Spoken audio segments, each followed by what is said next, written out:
Hello students, this is Praveen and you are watching my YouTube channel Physics a Step Ahead. बच्चों आज advance problem series में एक बहुत ही खूबसूरत सवाल लेकर के आए हैं। यह प्रॉब्लम सिलेक्ट किए हैं लेस्लो हॉलिक्स के प्रॉब्लम बुक 300 क्रिएटिव प्रॉब्लम्स में से। प्रॉब्लम जैसा कि तुमने अभी देखा ही है, इस प्रॉब्लम में कह रहा है कि दो मेश है, वायर मेश है ना। वायर मेश हुआ कि जैसे तार की जाली हम लोग बनाते हैं ना, ये तार की जाली, और ये दोनों जाली पैरेलली प्लेस्ड है और सेपरेशन काफी कम है, ये D1 और D2, और इसके बीच में एक पोटेंशियल डिफरेंस V0 क्रिएट किया गया है। ओरिजिनल प्रॉब्लम में V है, मैंने उसे थोड़ा मॉडिफाई कर दिया है क्योंकि कंफ्यूजन ना हो, क्योंकि स्पीड भी V लिया गया है, इसलिए तो मैंने बदल दिया, V0 कर दिया। तो इसके बीच में एक V0 पोटेंशियल डिफरेंस अप्लाई किया गया है, और एक इलेक्ट्रॉन सोर्स है, इलेक्ट्रॉन गन है, जहां से इलेक्ट्रॉन इमिट हो रहा है और वो स्ट्राइक कर रहा है इस D1 मेश को V स्पीड से नॉर्मल के साथ अल्फा एंगल, और फिर वो पास कर रहा है इस D2 मेश से एट एंगल बीटा, और यहां कितने स्पीड से पास कर रहा है ये नहीं पता। यह प्रॉब्लम अब इसमें कह रहा है कि ये जो अल्फा और बीटा का रिलेशन है, sine alpha by sine beta, यह इंडिपेंडेंट होगा एंगल ऑफ इंसिडेंस से। That means it will be constant for each electron, है ना। और यह स्नेल्स लॉ हो जाएगा। अगर तुमने स्नेल्स लॉ पढ़ा होगा रिफ्रैक्शन में, ऑप्टिक्स में, तो तुम जानते होगे कि ये रिफ्रैक्टिव इंडेक्स का रिलेशन होता है, और तुमने वहां पढ़ा होगा कि ये N1 sine alpha equals N2 sign beta, है ना। पहले मीडियम का रिफ्रैक्टिव इंडेक्स N1 और एंगल ऑफ इंसिडेंस अल्फा हो, दूसरे मीडियम का रिफ्रैक्टिव इंडेक्स N2 और एंगल ऑफ रिफ्रैक्शन बीटा हो, तो ये रिलेशन स्टैब्लिश हम लोग करते हैं स्नेल्स लॉ। और फिर उसी लाइन ऑफ थॉट पर पूछ रहा है कि refractive index of wire mesh क्या होगा। कुछ इंफॉर्मेशन गिवन है, ये स्पीड गिवन है इलेक्ट्रॉन का, और पोटेंशियल डिफरेंस गिवन है। ये एक बहुत ही खूबसूरत सवाल डिजाइन है ना। अब देखो इसमें क्या क्या इंफॉर्मेशन है और कैसे हम लोग इस प्रॉब्लम को पहले एनालाइज करेंगे, फिर हम लोग सॉल्व करेंगे। ये जो वायर मेश है D1 और D2, इसके बीच में हमें कांस्टेंट वोल्टेज अप्लाई कर रहे हैं। एनीवे मान लो हमने एक बैटरी ही यहां लगा दिया, तो ये पोटेंशियल डिफरेंस है V0। अब ये जो इलेक्ट्रॉन यहां पर आया V स्पीड से, और जो यहां से जा रहा है, सपोज करो ये स्पीड है V प्राइम, तो आखिर हुआ क्या, ये रिफ्रैक्ट किया क्यों, ये डेविएशन हुआ क्यों यहां पर? तो उसका वजह है इस मेश के इंटीरियर रीजन में एक इलेक्ट्रिक फील्ड अप्लाइड है। कैसे? तो ये नेगेटिव मेश है, ये पॉजिटिव मेश है, तो यहां इस रीजन में एक यूनिफॉर्म फील्ड अप्लाई हो जाएगा। मैं पूरा नहीं बनाऊंगा। और ये यूनिफॉर्म इलेक्ट्रिक फील्ड इस वर्टिकल डायरेक्शन में अप्लाइड है। सपोज इसको मैंने y कहा, तो ये y डायरेक्शन में इलेक्ट्रिक फील्ड अप्लाइड, और इस x डायरेक्शन में, या इधर बना लो x, और इस x डायरेक्शन में कोई इलेक्ट्रिक फील्ड यहां पर अप्लाई नहीं है। इलेक्ट्रिक फील्ड y में है और इलेक्ट्रिक फील्ड x में नहीं है, है ना? तो निश्चित तौर पर जो ये इलेक्ट्रॉन यहां आया है, और ये तो मेश है, इलेक्ट्रॉन इससे पास कर सकता है, तो ये इलेक्ट्रॉन फोर्स फील करेगा due to this electric field, ये यूनिफॉर्म इलेक्ट्रिक फील्ड। तो फोर्स भी y डायरेक्शन में है, फोर्स x डायरेक्शन में नहीं है ना। ये इंफॉर्मेशन हमने यहां पर देखा। तो अब है कि यहां कौन कौन से कॉन्सेप्ट एप्लीकेबल होंगे। तो सबसे पहले तो ये हम देख रहे हैं कि इस x डायरेक्शन में कोई फोर्स नहीं है हमारे चार्ज पार्टिकल के ऊपर में, तो x डायरेक्शन में हमारे चार्ज पार्टिकल का मोमेंटम क्या होगा, चेंज नहीं करेगा। यानी जब ये स्ट्राइक किया तब जो मोमेंटम होगा x डायरेक्शन में, वही मोमेंटम रहेगा जब ये इमर्ज करेगा तब x डायरेक्शन में। और क्या, y डायरेक्शन में एक फोर्स फील हो रहा है, तो y डायरेक्शन में कोई मोमेंटम कंजर्वेशन अलाउड नहीं है ना। तो y में कितना गेन किया ये हम निकाल सकेंगे क्या, या कितना एक्सेलरेट किया, नहीं।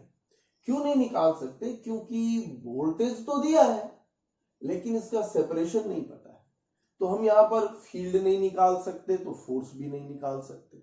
हाँ, वोल्टेज दिया हुआ है तो चार्ज पार्टिकल, ये जो फोर्स लगा ये वर्क तो करेगा, that work can be calculated, लेकिन डायरेक्टली फोर्स मेथड से नहीं। कैसे, तो Q इंटू वी नॉट है ना, ये वर्क डन हुआ, और यह वर्क डन इक्वल होगा change in kinetic energy of the particle. तो हम लोग ये बड़े आसानी से फाइंड आउट कर सकते हैं।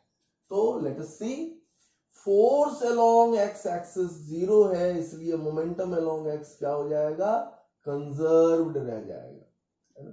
इसका ये मतलब हुआ कि जब ये यहां स्ट्राइक किया है, ये जो वेलोसिटी है ना v, इस v का एक कंपोनेंट इधर होगा और एक कंपोनेंट इधर होगा। तो ये अल्फा एंगल है, यानी ये अल्फा एंगल है, तो इधर हो गया v cos अल्फा और इधर हो जाएगा v sin अल्फा। इधर से हमें कोई लेना देना नहीं है तो मैं नहीं लिख रहा। और यहां पर इधर हो जाएगा इसका v cos v prime cos beta, और इधर हो जाएगा v prime sin beta.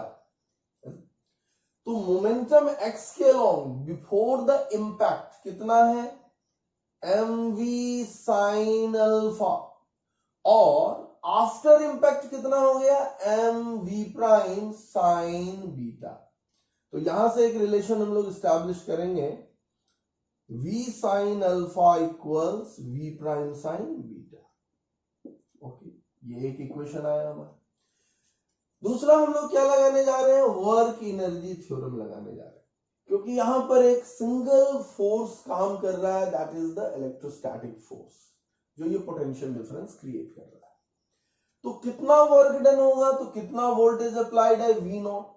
Suppose करो कि इस इलेक्ट्रॉन का चार्ज E है, तो EV not is the work done, and that is equal to change in kinetic energy. So final speed v prime है, तो काइनेटिक एनर्जी हो गया v prime square, half mv prime square, minus initial kinetic energy is half mv square. So इसको हम लोग लिख सकते हैं यहां पर हाफ m कॉमन कर लिया, v prime square minus v square. अब देखो v is given but v prime is not given, तो मैं v प्राइम को यहां से सेट कर लूं, क्योंकि मुझे ये रिलेशन एस्टैब्लिश करना है ना। तो यहां पर अगर मैंने इसको यहां सेट कर लिया तो ये हो गया EV not, and that is equal to half m। v prime का स्क्वायर करें तो कितना हो जाएगा, v square sine square alpha upon sine square beta minus v square.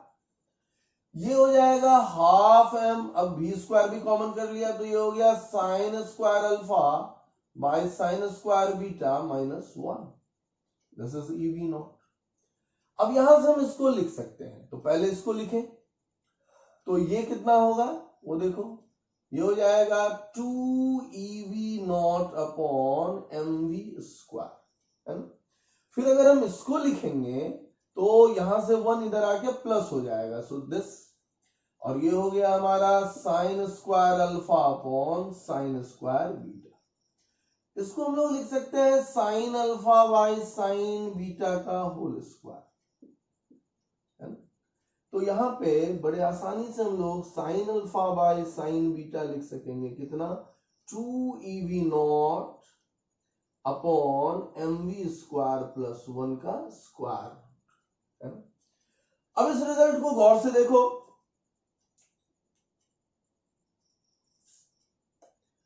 इसमें ये कितना एस्टैब्लिश करना था, कांस्टेंट एस्टैब्लिश करना था। अब देखो यहां पर ये कांस्टेंट है या नहीं, ई इलेक्ट्रॉन का चार्ज कांस्टेंट है, वोल्टेज गिवन है कांस्टेंट है, मास इलेक्ट्रॉन का एम इलेक्ट्रॉन का मास है गिवन है, और वी स्पीड स्ट्राइकिंग स्पीड है इलेक्ट्रॉन का, तो ये भी यहां पर गिवन है क्योंकि एक इलेक्ट्रॉन गन या इलेक्ट्रॉन सोर्स से आ रहा है तो ये एक फिक्स स्पीड होगा, तो और +1, तो ये जो टर्म आया ये कांस्टेंट है, so it is a constant. तो ये रिलेशन एस्टैब्लिश हो गया कि ये जो है वो इंडिपेंडेंट होगा किससे, तो एंगल ऑफ इंसिडेंस से, है ना। अब देखो इसमें क्या खास बात है कि ये बेसिकली स्नेल्स लॉ दे रहा है ना, जो हमने यहां बताया था, यहाँ sign alpha by sine beta it is n2 by n1 and it is a constant for the given pair of medium, है ना। तो ये जो है इलेक्ट्रॉन लाइट आया और यहां से रिफ्रैक्ट करके चला गया, ये अल्फा ये बीटा है, तो ये मीडियम n1 रिफ्रैक्टिव इंडेक्स, इस मीडियम का n2 रिफ्रैक्टिव इंडेक्स, तो for the given pair of media ये रिलेशन कांस्टेंट होता है, तो ये स्नेल्स लॉ है। So this is the Snell's law, है ना।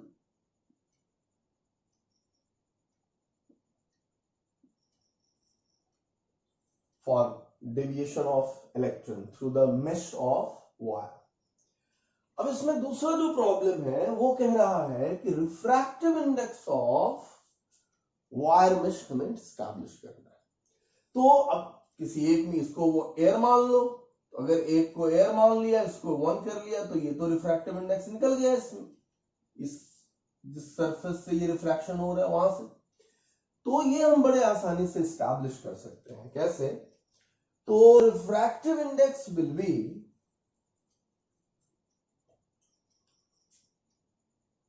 Sign alpha by sine beta. Second problem, तो sine alpha by sine beta कितना आया है, 2ev0 bye mv square plus 1 का स्क्वायर, और हमें इंफॉर्मेशंस गिवन है, इसमें दो और वैल्यू हम लोग डाल दें, इसका मास ऑफ इलेक्ट्रॉन कितना हो जाएगा, 9.1 into 10 to the power -31 kilogram, और charge of electron 1.6 into 10 to the power -19 coulomb, है ना। इस वैल्यूज को अगर हम यहां पर पुट करते हैं तो ये क्या आएगा। I am not interested in the calculation of this values, ये बेवजह वीडियो साइज हमारा बड़ा कर देगा। तुम इसको बड़े आसानी से इसमें स्टैब्लिश कर सकते हो, ये वैल्यूज पुट करके ये फाइंड आउट करोगे और इसका वैल्यू नियरली 1.42 आएगा। So refractive index of the mesh is 1.42, है ना। तो ये एक बहुत ही खूबसूरती से डिजाइन किया हुआ प्रॉब्लम था, है ना, और हम लोगों ने इसमें कैसे क्या कॉन्सेप्ट अप्लाई किया वो भी काफी बेहतरीन अप्रोच है ना। इस सीरीज में मैं और भी इस तरह के बहुत सारे प्रॉब्लम लाऊंगा जो डिफरेंट टेक्स्ट से होगा, है ना, जो कि तुम्हारे प्रिपरेशन को एक्सेलरेट कर देगा, है ना। तो तुम्हारे कॉम्पिटिटिव एग्जाम्स के लिए बहुत ही जरूरी प्रॉब्लम्स हैं, है ना। मैं और भी कोशिश कर रहा हूं कि और भी अच्छे सवाल को कलेक्ट करूं और तुम्हारे पास लेकर के आऊं।